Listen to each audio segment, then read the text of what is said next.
Bismillahirrahmanirrahim. Today we will discuss DNA replication in prokaryotes.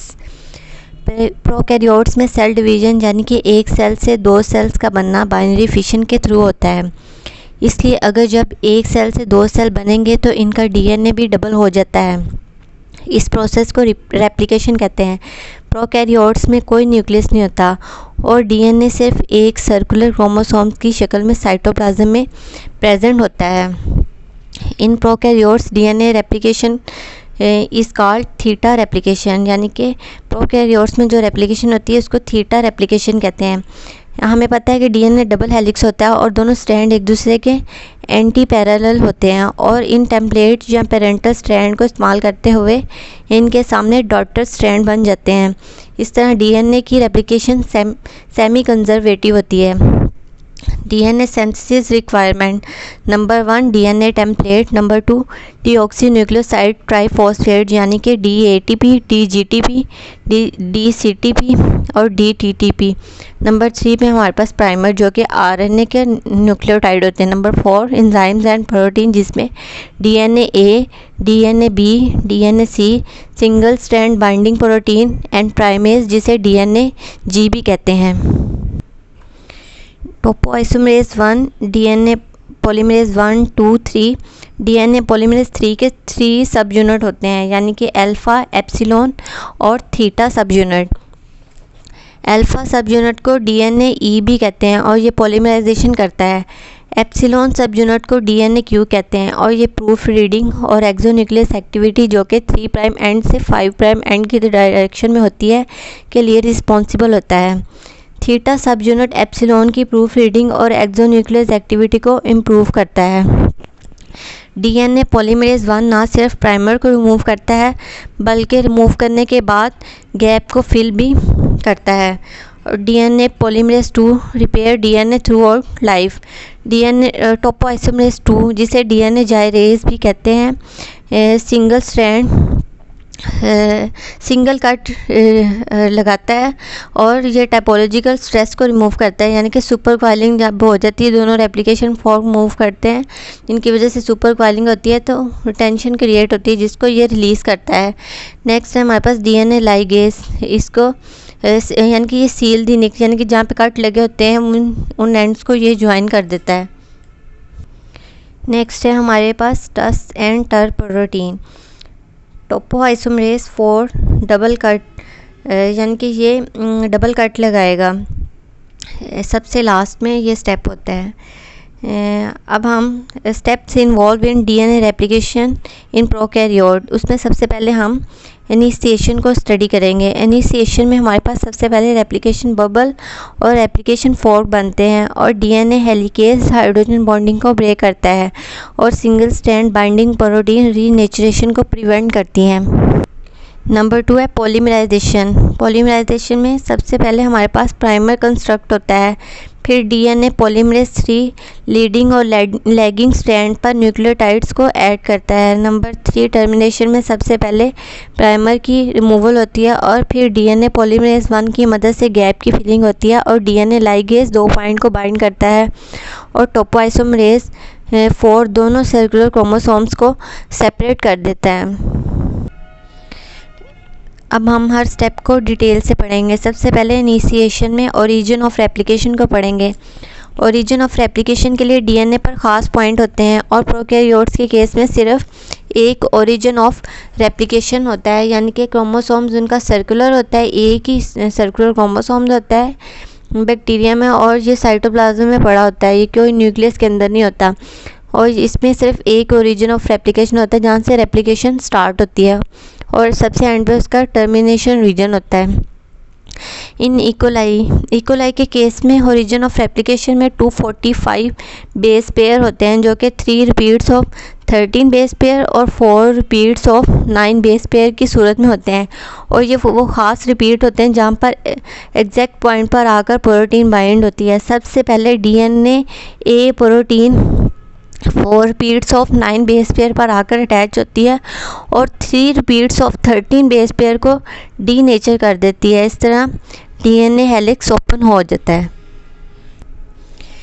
Replication bubble, तब DNA B, जिसे helicase भी कहते हैं, नाइट्रोजनस बेसिस के दरमियान हाइड्रोजन बॉन्डिंग को ब्रेक कर देता है। इस तरह दो डीएनए बी हर एक स्ट्रैंड के साथ अटैच हो जाता है और एक राइट डायरेक्शन और एक लेफ़्ट डायरेक्शन की तरफ मूव करता है।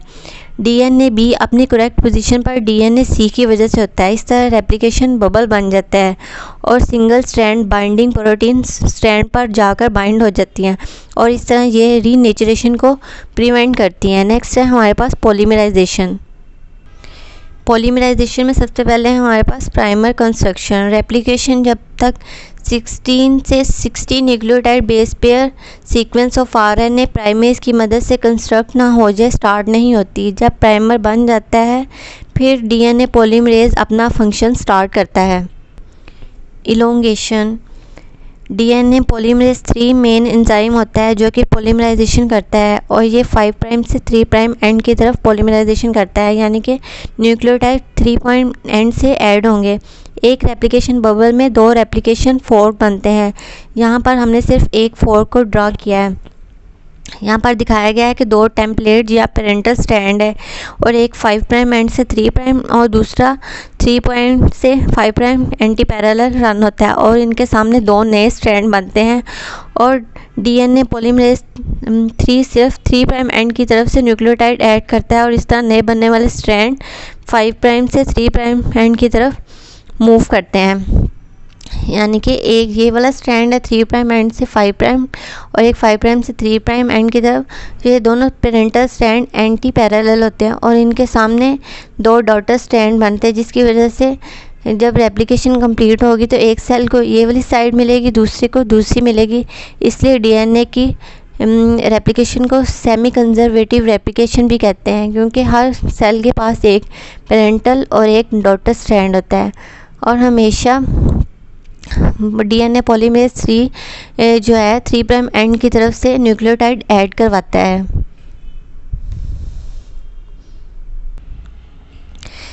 लीडिंग स्ट्रैंड पर DNA polymerase 3 continuously nucleotide add करता है जब और ये स्ट्रैंड रेप्लिकेशन फोर्क की तरफ मूव करता है, जबकि लैगिंग स्ट्रैंड पर DNA polymerase 3 discontinuous nucleotide add करता है और ये स्ट्रैंड रेप्लिकेशन फोर्क से अवे मूव करता है। लैगिंग स्ट्रैंड में जब डीएनए पॉलीमरेज टेम्पलेट के 5 प्राइम एंड तक पहुंच जाता है तो ये डीएनए पॉलीमरेज 300 से 200 न्यूक्लियोटाइड बैक जंप करता है और एक और ओकाज़ाकी फ्रेगमेंट बना देता है, जिस पर दोबारा से प्राइमर कंस्ट्रक्ट होता है।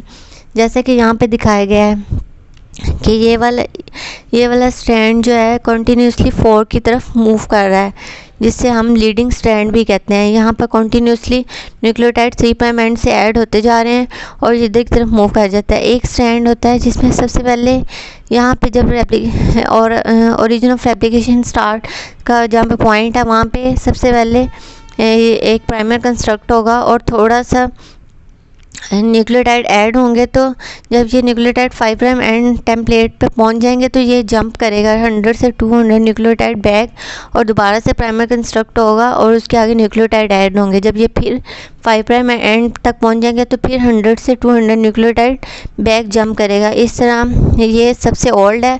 उसके बाद ये न्यूक्लियोटाइड नए ओकाज़ाकी फ्रेगमेंट बनते जा रहे हैं और ये रेप्लिकेशन फोर्क से अवे मूव कर रहे हैं। टोपोआइसोमरेज 2, क्योंकि 2 रेप्लिकेशन फोर्क मूव कर रहे हैं तो इस वजह से डीएनए में सुपर कॉइलिंग हो जाएगी और इस टेंशन को ख़त्म करने के लिए डीएनए में टोपोआइसोमरेज की वजह से एक सिंगल कट लगता है, जिसकी वजह से टोपोलॉजिकल स्ट्रेस रिलीज़ हो जाती है। यानी कि जब ये दोनों रेप्लिकेशन मूव अपोजिट डायरेक्शन में मूव करेंगे तो ये जहाँ से डीएनए जो है वो उसके अंदर टेंशन क्रिएट हो जाएगी, यानी कि इनकी कॉइलिंग सुपर कॉइलिंग की हो जाएगी, यानी कि साथ साथ टाइटली एक दूसरे के साथ ये इसके रिंग बनना शुरू हो जाएंगे। तो जिसकी वजह से इस टेंशन को रिलीज़ करने के लिए यहाँ पर एक सिंगल कट लगता है टोपोआइसोमरेज 2 की वजह से, जिसकी वजह से टोपोलॉजिकल स्ट्रेस जो होती है, जो टेंशन क्रिएट होती है स्ट्रैंड में, वो रिलीज़ हो जाती है।